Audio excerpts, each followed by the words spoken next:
Qozonning Millennium көпірі барлық кішілерге де таныш болса да, аның янындағы түзеліш эшләре әле бөтен халыкка да мәгълүм түгел. Тагын 2 айдан менә шундый үзенчәлекле экстрим парк булачак. Хәзерге вакытта һава торышы нинди генә булуга карамастан, монда тулы куәтенә төзелеш эшләре бара.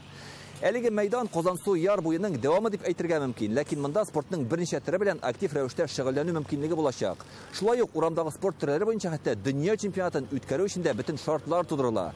Кыскасы, әлеге объект Россиядә гына түгел, хәтта Европада да бердән-бер булачак. 2 гектарга якын мәйданда скейт-парк, памп-треклар, стритбол, трекинг зоналары, эйр-парк урнаштырылачак. Әлеге төрләр белән шөгыльләнү өчен паркның зур өлеше һәркем өчен ачык була. Әлбәттә, физик әзерлекле спортчыларга аерым мәйданчыклар да әзерләнә. В рамках реализации открытого экстрим-парка. Ачык һавадагы экстрим паркның исеме урам дип атала. Төрле спорт мәйданнарыннан тыш ял итү вакытны кызыклы итеп уздыру өчен дә заманча шартлар булдырыла. Төрле яшьтәге кешеләрне күз уңында тотып эшлибез. Әлеге парк Казансу елгасы яр буен төзекләндерү проект кысаларында тормышка ашырыла. Төзелеш эшләренең 60% башкарылган.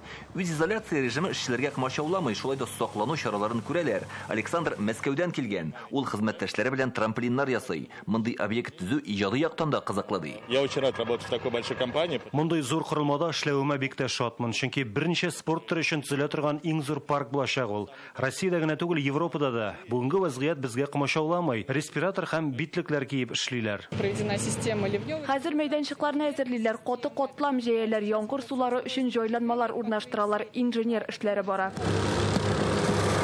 Төрле спорт федерациясе белгечләре белән дә даими рәвештә киңәшләшеп торалар, чөнки мондагы корылмалар халыкара дәрәҗәдәге таләпләргә туры килергә тиеш. Урам паркында Казан халкы гына түгел, төрле илләрдән килгән спортчылар да көз нашып, рәхәтләнеп ял итә алачак. Объектны быел июнь аенда кулланышка тапшырырга җыеналар.